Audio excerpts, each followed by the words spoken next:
Mr. Marty, you're muted. Sorry about that. Hey guys, how's everybody doing? Okay, so sorry about that. We don't have time to really like waste. We need to get started right away. What I need everybody to do is make a new project, okay? And what you're basically going to call this project is methods. Just like I'm doing. I'm going to hit finish. Don't create. Good. Now, what you're going to do is you're also going to, who is writing in the chat? Be right back. Okay. All right. So the next methods we're going to do is we're going to create two classes. The first class we're going to create is a tester class. Okay. And in that tester class, I'm going to make sure that I just put a check mark in the public static void main string args. So it looks like that. I'm going to get rid of all of this. Then the next thing I'm going to do is I'm going to create another class. Okay. And I'm going to call this methods. All right. With a capital M. I am not, repeat, I am not adding a main method, okay? Now, what we're going on to right now is we're going on to creations of objects using methods, et cetera, okay? Now, on the AP, you are never required to do a main method. The way that we are working right now is the way that methods are, is basically the way that the AP is going to be asking you questions, okay? So in other words, what's going to happen is you'll basically be asked for, they'll give you the method signature and then that's it, okay? So let's get started, all right? First thing we need to do is this, all right?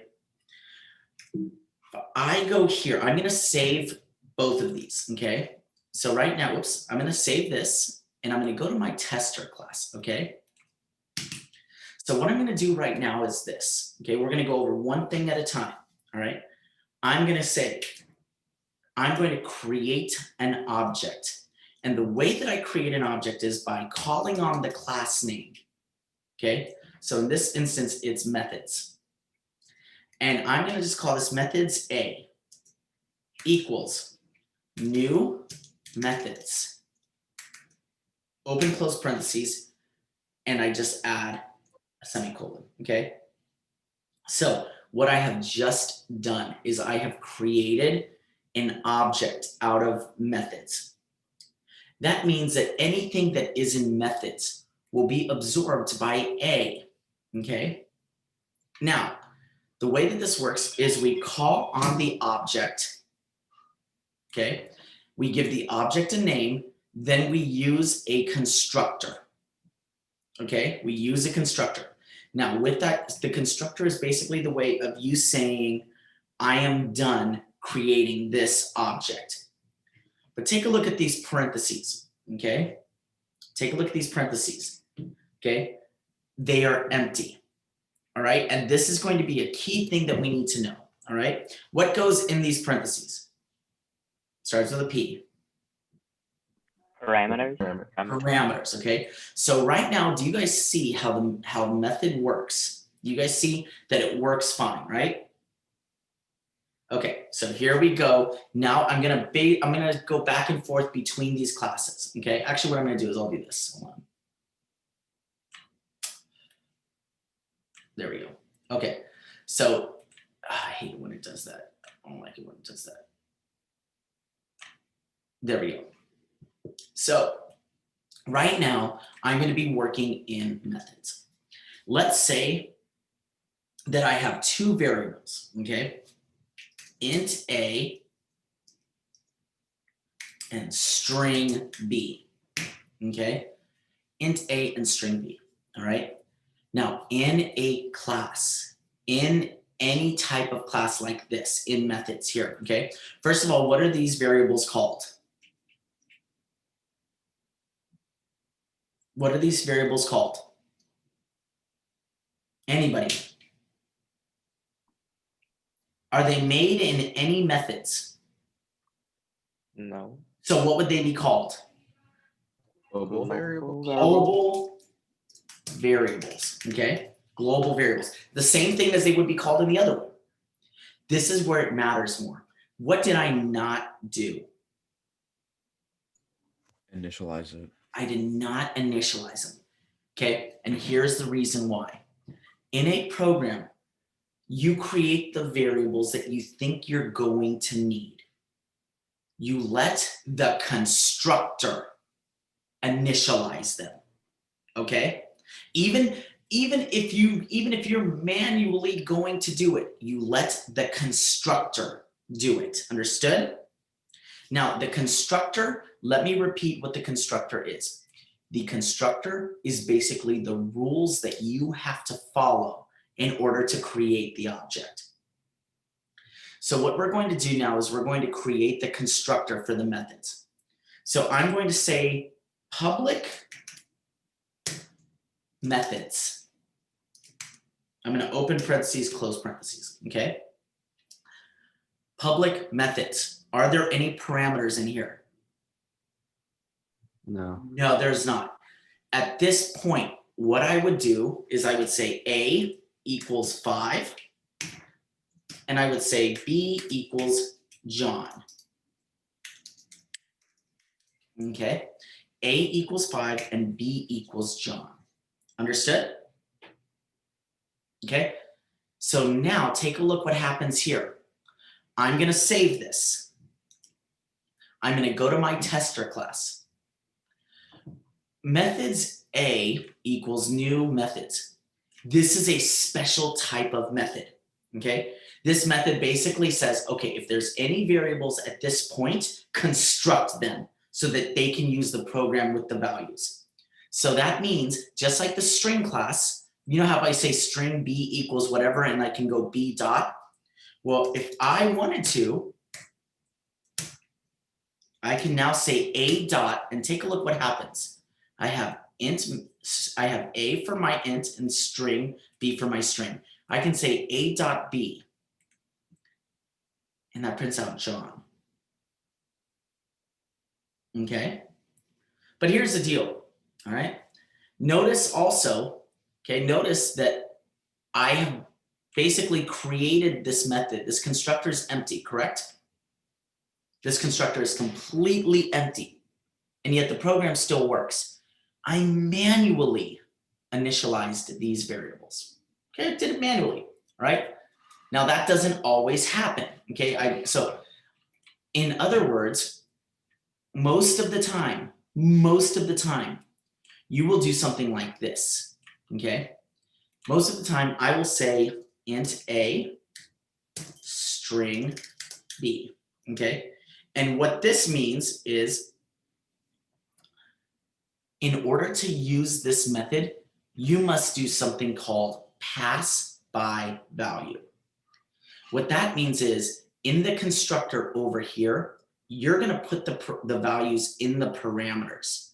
Those parameters will be sent to here and be used to initialize A and B. Does that make sense? So for example, right now, if I save this, take a look instantly what happens. I'm going to save this, and instantly I have an error here. And the reason why is because now the constructor says, no, you need parameters, which means I need to follow the rules of the constructor in order to use methods. What are those rules? Those rules are I need to put either a number or a string in here or a literal in here, or I can say int A equals 5, string B equals hello,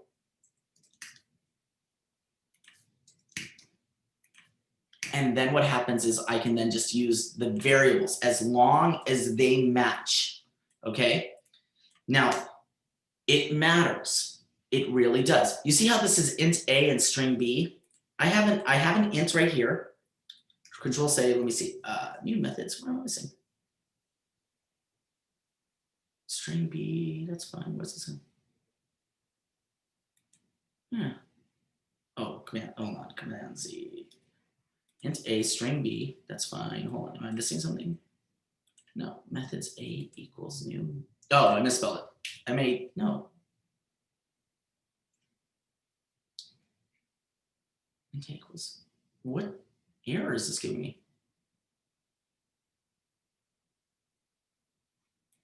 It isn't undefined.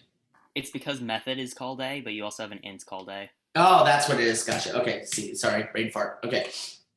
All right. So method C. Okay. So take a look. Method C equals new methods A, B. Now this works because I have followed the rules. Okay. A pass by value. All right.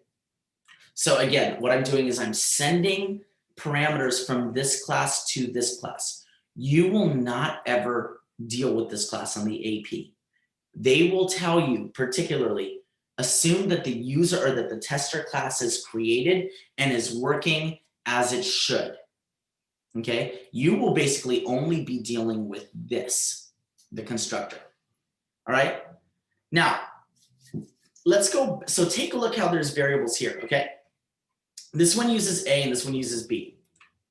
Listen to this question right now. Okay, if I were to give you, all right, now notice again, where is it? Okay. All right. So let me ask you this. Let's say I give you this one line of code right here, okay? And I ask you this question. On line 8 in my tester class, is there a constructor? Yes or no? Yes. Why? Because you're saying new methods, which is the constructor. Nope. Does that not count? Nope. Is there a constructor in public class methods? I'm not giving you methods. So assume you can't see methods. Assume I only give you line 8. Does public class methods have a constructor?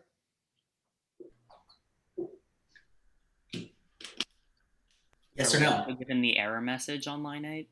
No, there's no error message. You should know this right off the bat. What did I just tell you? If you have parameters, every single time you have a constructor. Because the parameters are basically saying that, okay, there's variables that need to be initialized. You have to follow these rules. So in here, there will be a constructor. 100%. Anytime there's parameters here, then there will be a constructor method here. But let's say I gave you this line. Let's just say I gave you line 8. You only get this, no error message or anything. Does this have a constructor? No. Not necessarily. Who says yes? Raise your hand. Who says no? Okay, the answer is you don't have enough information to tell. Because is this method have any errors? No. Is there a constructor here? No. This works just fine. However, if I bring this back and I add a constructor with empty parameters, does it work again? Yes, it still does. So if you have something in here, okay, if there's ever objects in the parameter, you absolutely have a constructor. If you don't, there's not enough information to tell, as I just showed you. You can have a constructor with parameters. You can have a constructor without parameters. Okay.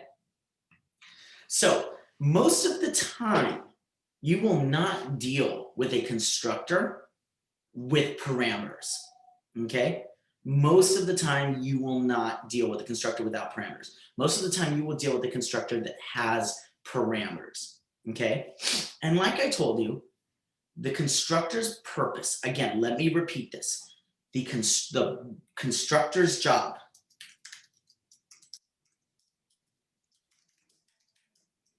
is to initialize global variables. Okay. Now, that can be done by hand. That can be done by anything. Okay. So now, let's do this. So I'm going to say int A string B. Okay. And over here, I'm going to say A and B. Now, here's the thing that you have to understand. These are references to A and B, okay?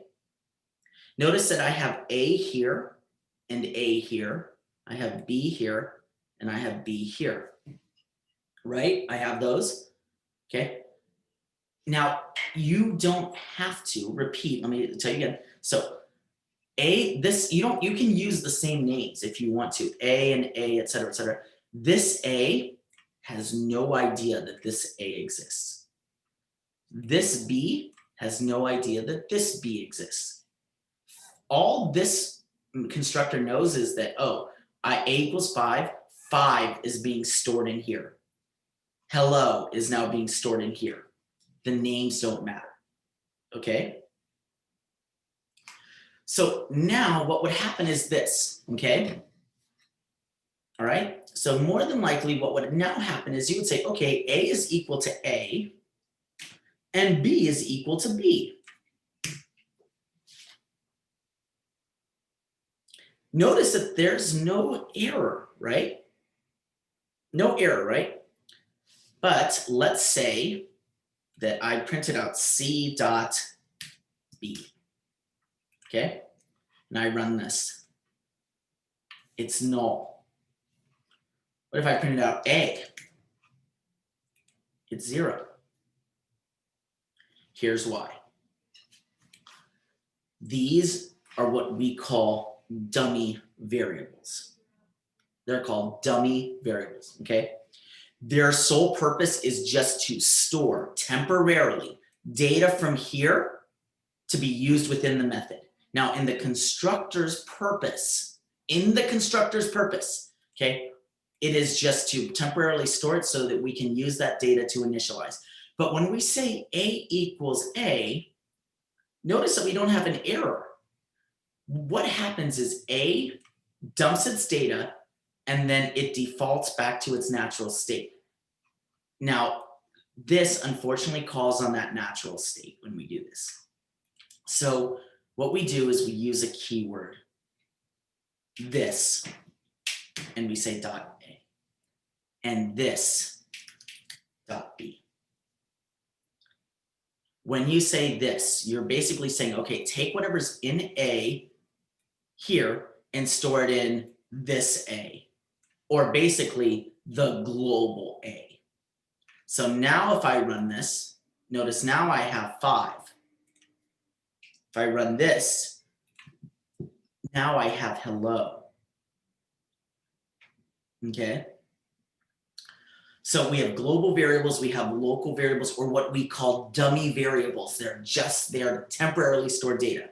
Now, again, as I told you, most of the time you will be basically be using methods, or you'll be basically the constructor in the tester class will be getting information to send to initialize the object. So for example, let's say in here, let's say I'm going to import for a scanner. Okay. And what I'm going to do now is this. Rather than taking like this, I'm going to say sysout or scanner KB equals new scanner. Now, as you can see, it should start to make sense now. Okay.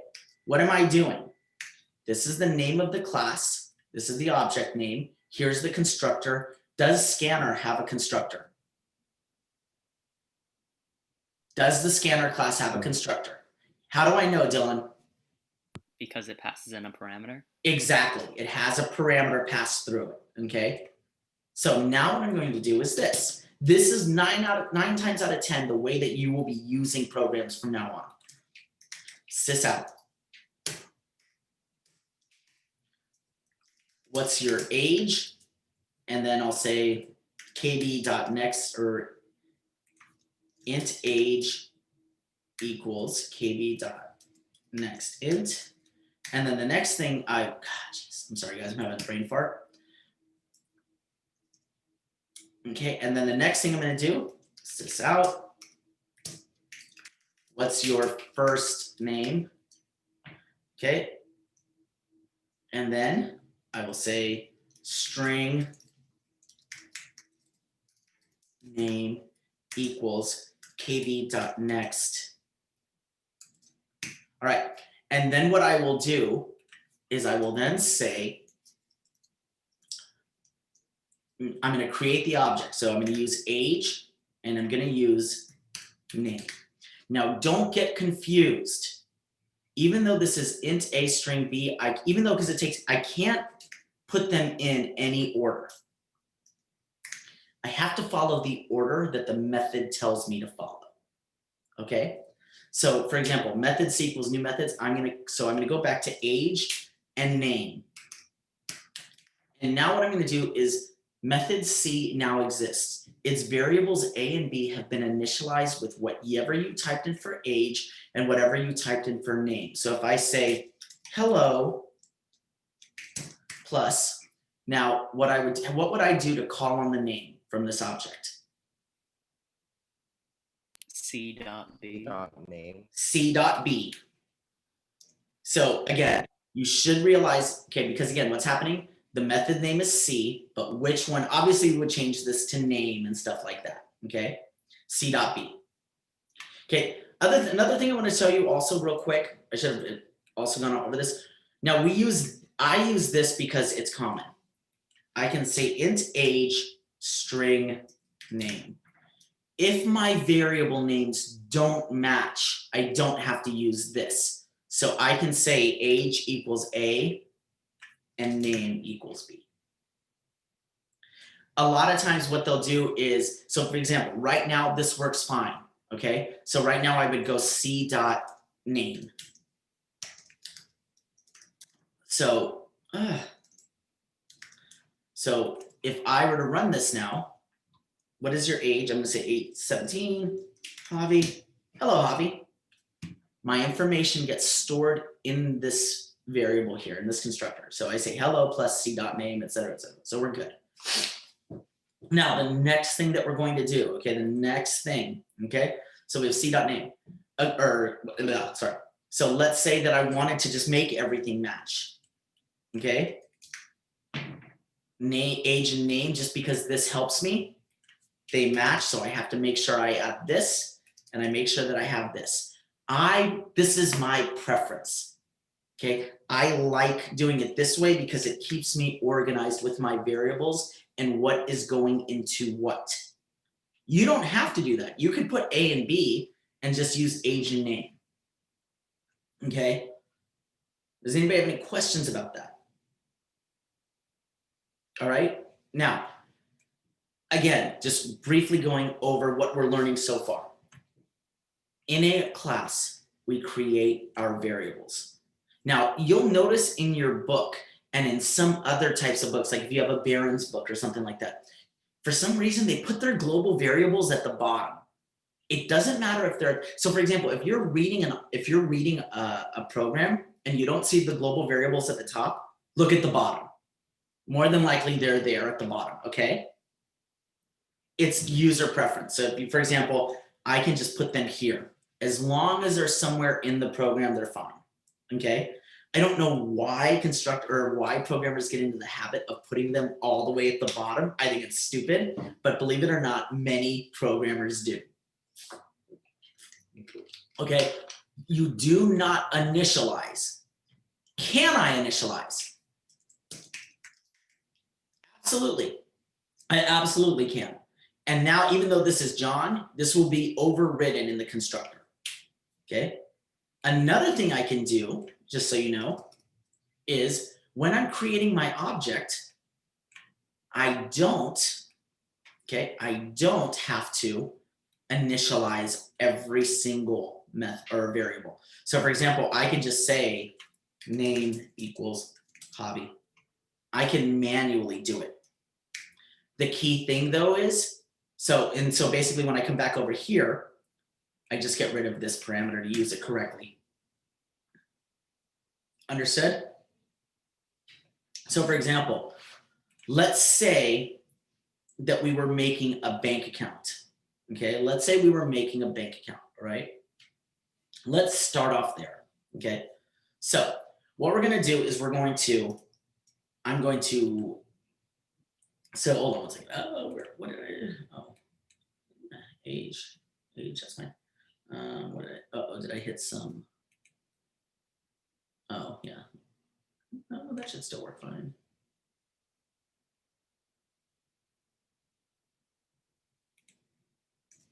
No, that should go away. Perfect. Okay, so what I want you to do right now is I want you to make a new project and a new class. So whenever I have you guys going to, we're going to take notes or whatever, go back to this methods class.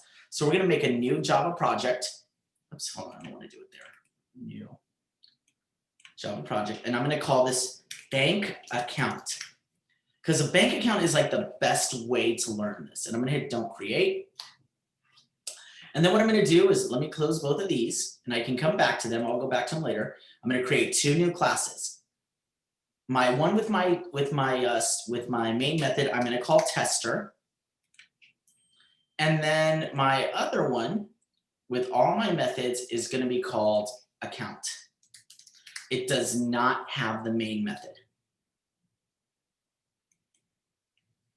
Okay. So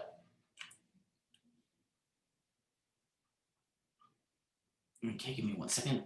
Oh, I didn't want to do that. Come on. Oh, come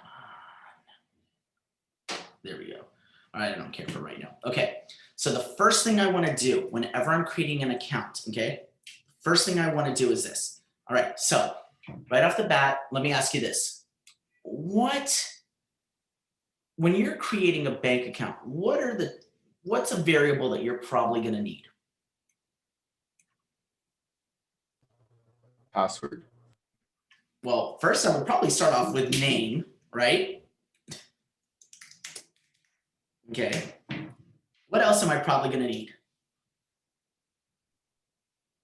Password. You're not going to need a password. When you create a bank account, you don't need a password. When you create an online account to access your account, you need a password. When you walk into a bank, they aren't going to ask you for a password. Okay? So, string name. What else? Address. Huh? Address. Address is, yeah, we could do address, but I'm thinking something more simple. It's a bank. Withdrawal money. amount. Double balance. Aren't we going to put any money in this account? That's all they care about. Give me a name, give me how much you want to give us. Okay. Now, could we do interest rate? Right, we could do interest rate, things like that. Okay, we could go into that. But for right now, we're just going to say string name and double balance. Okay. Now, we're going to create a constructor. So the constructor signature is always public and the name of the class. Okay, most of the time people will make mistakes because they will put a lowercase a or whatever it is. They'll make a typo. It's public account, open, close parentheses. Now, as I told you, we are going to create a, we are going to create a constructor most of the time, okay? So we're going to say string name. So we're going to say string name double balance. Then what I'm going to do is I'm going to, sorry guys. Then what I'm going to do is I'm going to initialize this dot name and this dot balance. Okay, this dot name and this dot balance. All right. And basically what that's going, or this dot name equals name and this dot balance equals balance. So what I've just done is I've created a constructor that I will, when I use this bank account, when I'm creating an account over here, whatever the name is, whatever the balance is, that will be what's going to be set up, okay, with whatever information they give me. However, there's also something else that we can do.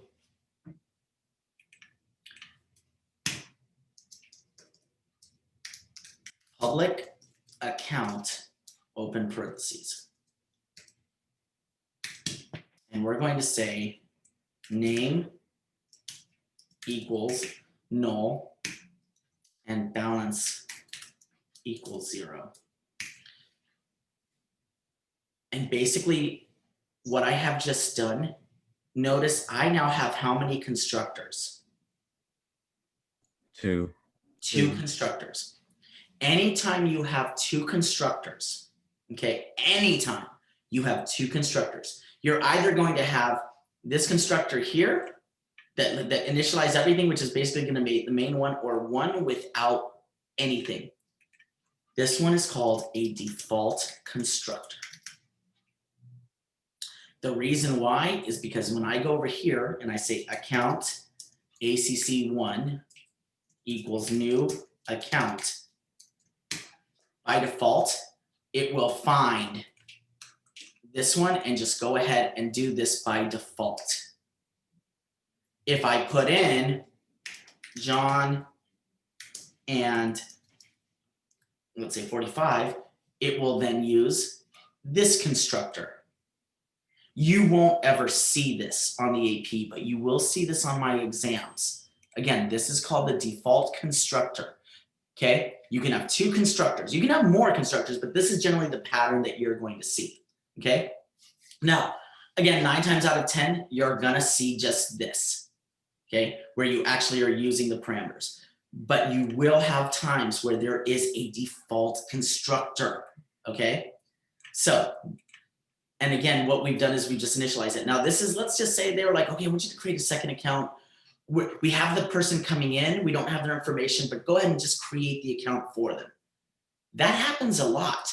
So basically what they do is they leave this blank and it creates the account for them, and then they can override this later, okay? Now this default constructor also has another name, which you guys have heard before. This is an overloaded constructor. Now you guys have heard of overloaded methods. What was the rule of an overloaded method? What was the rule of an overloaded method? Wasn't it if it like went over, it would go all the way back to the opposite thing?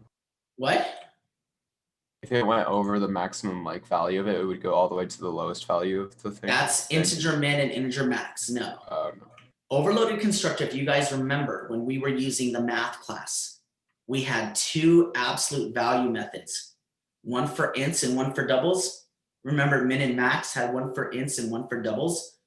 The rule was same name, different parameters. Do these constructors have the same name? Yeah. Do they have different parameters? Yeah. So the default constructor is so basically this one, sorry, I chose the wrong one, sorry. So this one here would be the overloaded constructor. Your second one is considered the overloaded. Same name, different parameters. All right, so we're gonna stop here. Notice that we haven't even gotten into methods yet, guys. I'm even gonna postpone your homework, okay? All I want you to do right now is just read chapter 15, okay? Now take a look. We have overloaded, okay, so we have our global variables. We have no main method. We have a constructor, and the constructor's job is to initialize these variables. Most of the time, they will get the variables from here. They will get the values from here using a process called pass by value, okay? These are just references. If so, for example, if you're using variables, you're using the value of the variables here. Unless something is done, which we're going to cover in the next class, the variables here won't change. It's just a reference to them, okay? Then what we did is we can use the same name, string name double balance, but you have to remember that these are called local dummy variables. They're just meant to temporarily use to store data, so until it's emptied, or just to run it. You can still use name like in methods. We'll get into that. But in the constructor, its purpose is just to unload its contents into the global variable. Now, for example, let's say string, if you have the same name here and the same name here, you'll want to use the keyword this. This is basically saying, okay, the local is getting stored into the global variable. However, if you have different names, if your global variable has a different name, you don't have to use this. You can say a.name or a equals name. You can always use this no matter what. Some people just get into the habit of always doing it. That's fine, okay? That's literally a user preference, okay? So, and then we have our default constructors, okay? And then our overloaded constructors, same name, different parameters, okay? Now, again, the other thing you should know, I give you this line, okay? Right now, does this have a, okay, so does this method have a constructor? Yeah, Why? because you have parameters in it. Exactly, because I have parameters. Does this have a constructor? We don't have enough Assuming information. you can't see bank account. We don't have Okay. enough information. Not enough information to tell. Okay. Now this class is one that I would highly recommend rewatching. Okay. Definitely read chapter 15. They do a great job of explaining it. We haven't even gotten into methods yet. Okay. You should also know how to create an object. Okay. Which you've done before. So we're going to stop there. Read chapter 15. I am going to postpone your homework because as you can see, guys, we spent this whole class just on constructors. Constructors, one of the free responses that you will get on your AP is being able to build a constructor. That's an easy 3 points right there.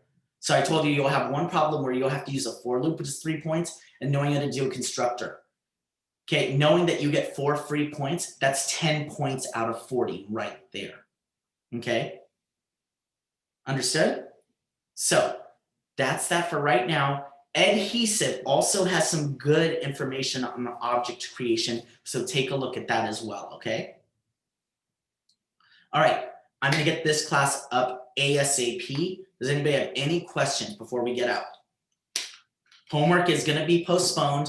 I'm gonna change it to be due tomorrow evening, okay? So don't do the homework tonight. There will be a quiz. Know how to do a constructor, know everything here, understood? From moving forward, the majority of your quizzes will probably be short answer, okay? All right, okay, take care, guys.